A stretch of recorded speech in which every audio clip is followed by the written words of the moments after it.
আসসালামু আলাইকুম সবাইকে। কেমন আছেন সবাই? আশা করি ভালো আছেন। তো আজকে আমি আপনাদের সাথে শেয়ার করতে যাচ্ছি হাঁসের মাংসের ভুনা।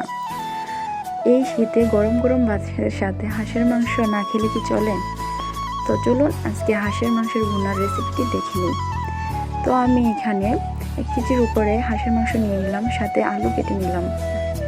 এখন আমি একটি কড়াইয়ে পরিমাণ মতো তেল দিয়ে দিলাম, তার মধ্যে পেঁয়াজ কুচি, তারপর তেজপাতা দিয়ে তেলের মধ্যে হালকা ভেজে নিলাম। এই পর্যায়ে আমি লবণ অ্যাড করে দিলাম পেঁয়াজটি নরম হওয়ার জন্য। এবার গরম মশলার গুঁড়া দিয়ে ভালো করে পেঁয়াজটি ভেজে নিতে হবে।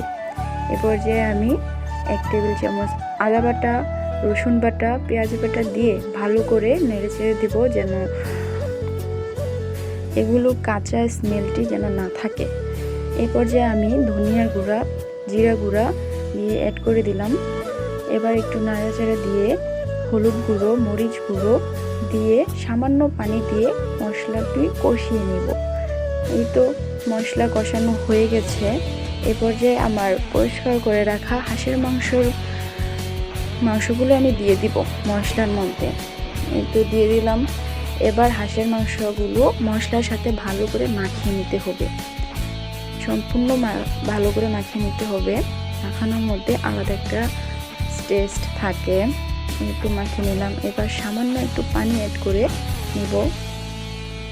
সামান্য একটু পানি অ্যাড করে ঢাকনা দিয়ে মিডিয়াম হিটে আমি রেখে দিব মাংসটি কষানোর জন্য। এ পর্যায়ে ঢাকনা খুলে দেখব মশলাগুলো কড়াইয়ের নিচে যেন না লেগে যায়, সেজন্য নাড়াচাড়া করে দিব। এই তো 10-15 মিনিট রান্না করার পর আমি আবার নাড়াচাড়া করে দিব। এখন আমি কেটে রাখা আলুগুলো দিয়ে দিব।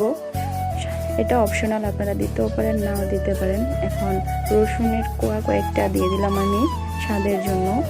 দিয়ে আর মশলার এর সাথে আমি রাঁধুনি মশলার গুঁড়ো অ্যাড করে দিলাম আলাদা একটা স্বাদের জন্য। এতে হাঁসের যে আলাদা স্মেলটা, বাজে স্মেলটা, ওটা চলে যাবে। এখন সামান্য পানি দিয়ে আবারও আমি কিছুক্ষণের জন্য হাঁসের মাংসটা কষিয়ে নিব। এই তো 10-15 মিনিট রাখার পর আমি আবার নাড়াচাড়া দিয়ে দিব, যেন মশলাগুলো নিচে না লেগে যায়। এই তো আমার রান্না প্রায় 50% হয়ে গেছে।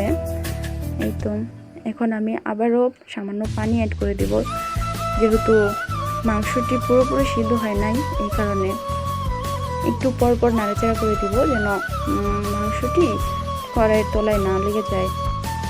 এই তো প্রায় আমার রান্না শেষ, তেলগুলো উপরে ভেসে এসেছে। এবার আমি নামিয়ে নিব। এই তো নামিয়ে নিলাম, আমার রান্না শেষ। এবার গরম গরম ভাতের সাথে হাঁসের মাংস পরিবেশন করব। এই শীতে গরম গরম ভাতের সাথে হাঁসের মাংসের ভুনা মজাদার, খুবই মজাদার, খেতে খুবই স্বাদ।